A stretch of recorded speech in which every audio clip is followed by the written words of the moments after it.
Welcome students, welcome to AIR Gurukul. My name is Rohit Srivastava और इस session में हम लोग रिलेटिव वेलोसिटी का 2D वेक्टर कॉन्सेप्ट समझेंगे। Let's begin the session. तो पहले तो समझ लेते हैं वेक्टर इंटरप्रिटेशन 2D में हम कैसे करते हैं रिलेटिव वेलोसिटी का। तो देखो, यहाँ पर एक VB वेक्टर बना है ब्लू लाइन से और एक पिंक वेक्टर बना हुआ है उसी के हेड पे VAB, यानी कि velocity A with respect to B vector. Okay, और इस साइकिल को अपोजिट दिशा में एक रेड वाला वेक्टर क्लोज कर रहा है जिसको हमने VA कहा हुआ है। ये ट्रायंगल कैसे वैलिड हुआ ये समझते हैं पहले। देखो, मैं एरो फिर से बना दे रहा हूं ताकि कंफ्यूजन ना हो दिखने में। VB वेक्टर का और VAB वेक्टर का साइकिल जो है ऐसे जा रहा था, राइट, और उसको अपोजिट डायरेक्शन में ट्रायंगल को क्लोज किया है VA ने। तो VA क्या होगा? वेक्टर फॉर्मूला ट्रायंगल लॉ का याद करो तो क्या होता था? VA should be equal to VB vector plus VAB vector का sum, VB vector plus VAB vector का सम, राइट।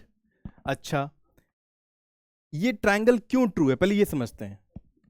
पहले सवाल उठता है ना कि ये ट्रायंगल को बनाने के लिए फाउंडेशन मिली कहां से। तो देखो, उसके लिए हमें ये पता है कि रिलेटिव वेलोसिटी क्या होता है। VAB होता है VA माइनस VB, राइट, और यहां पर प्लस VB पहले से लिखा हुआ है। तो ये देखो, ये VB कैंसिल हो गया, तो लेफ्ट हैंड साइड में VA है और राइट हैंड साइड में भी क्या है? VA है, तो दोनों इक्वल हो गए ना। तो LHS इक्वल टू RHS होने के कारण हमें ये सब समझ में आता है, ये साबित होता है कि ये जो ट्रायंगल है वो एकदम एक्यूरेट है, इसमें कोई गलती नहीं है। ठीक है, तो तुम ऐसे भी याद कर सकते हो कि अगर VA वेक्टर दिया है, VB वेक्टर दिया है और इनका रिलेटिव वेलोसिटी शो करना हो तो उसके लिए हम लोग क्या करते हैं, जो पहले वाला वेक्टर है उसका हेड से दूसरे वाले हेड को, दूसरे वाले वेक्टर के हेड तक को ज्वाइन करा देते हैं और वही क्या हो जाता है? रिजल्टेंट होता है रिलेटिव वेलोसिटी का। ठीक है, रिलेटिव वेलोसिटी का। लेकिन अगर पूछा जाए VA और VB का रिजल्टेंट बताओ, तो रिजल्टेंट क्या होगा? रिजल्टेंट इन दोनों के बीच से होती हुई लाइन जाएगी, राइट, सर्टेन एंगल पे। वो हम लोग tan थीटा के फॉर्मूले से निकालते थे, और under root VA square plus VB square और जो एंगल इनके बीच में होगा plus 2VA VB cos theta ऐसे करके आता था। वो रिजल्टेंट होगा, वो ये वाली लाइन होगी। लेकिन रिजल्टेंट नहीं पूछा है, रिलेटिव वेलोसिटी का डायरेक्शन पूछा है, तो वो ये पिंक लाइन होगी। ठीक है, अच्छा आगे बढ़ते हैं। एक क्वेश्चन दिया हुआ है, relative velocity of two moving objects. VA है 4i plus 3j cap meter पर सेकेंड, VB दिया हुआ i plus 5j cap meter पर सेकेंड। Find VAB। तो फाइंड VAB करना है तो देखो, VAB क्या होता है? VA vector minus VB vector.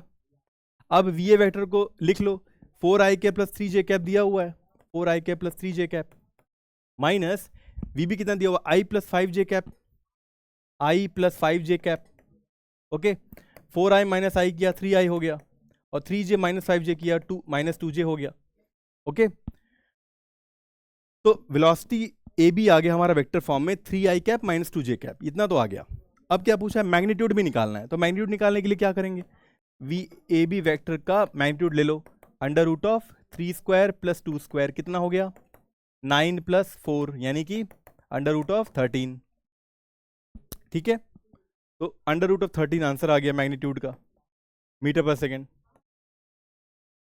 ठीक है, अब पूछा है डायरेक्शन निकालनी है VAB की एक्स एक्सिस से।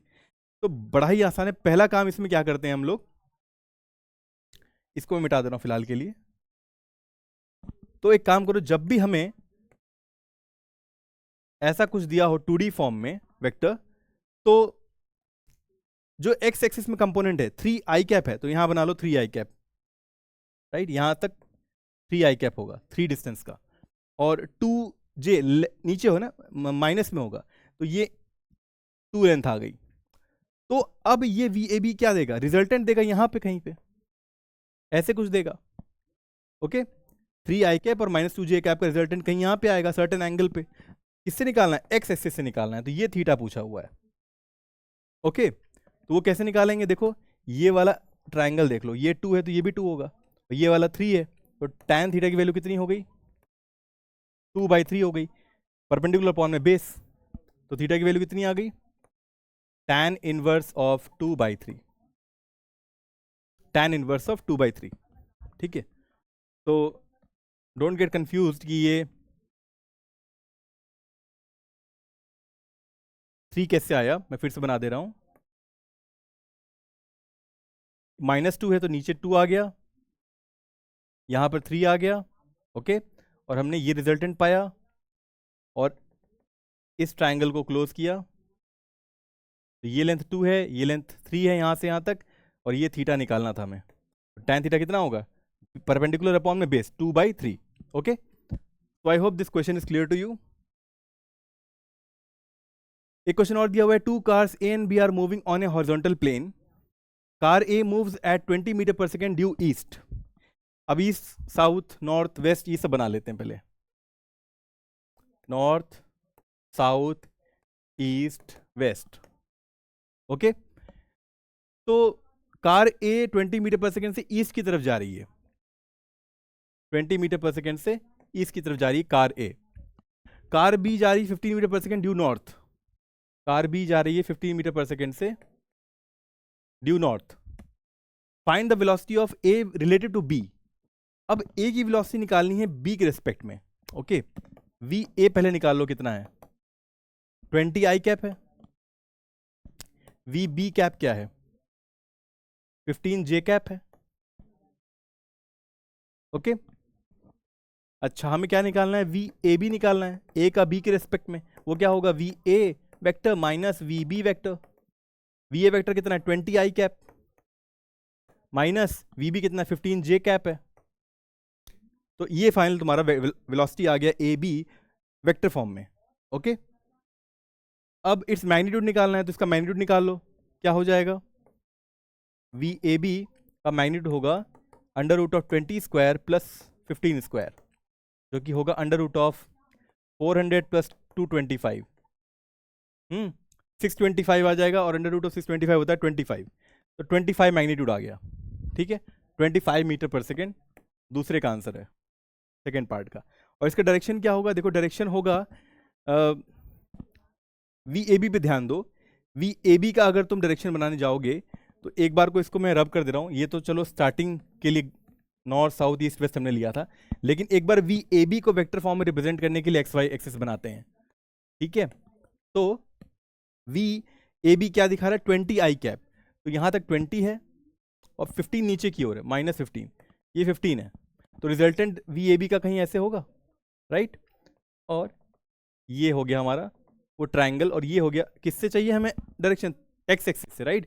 तो ये थीटा चाहिए हमें। तो देखो tan थीटा कैसे निकालेंगे, tan थीटा की वैल्यू होगी, ये 15 हो गया, राइट, 15/20, क्योंकि परपेंडिकुलर अपॉन बेस होता है tan थीटा, 15/20 विच इज 5 4 20, 5 3 15, 3/4। और 3/4 होता है, तुम याद करो, ये अगर थीटा है, ये 3 है, ये 4 है, ये 5 है, तो 3/4 होता है कब, जब ये 37 होता है। तो tan 37 3/4 होगा एट दिस एंगल 37 पे, तो थीटा की वैल्यू आ गई 37 degree, okay. So third part के आंसर आ गया 37 degree. So I hope this question is clear to you, and this is how we come to the ending of this particular session. और इसी के साथ relative motion complete होता है। अगले session में हम लोग एक नए टॉपिक के साथ प्रेजेंट होंगे। Until then keep learning and keep having fun with physics. Thank you very much.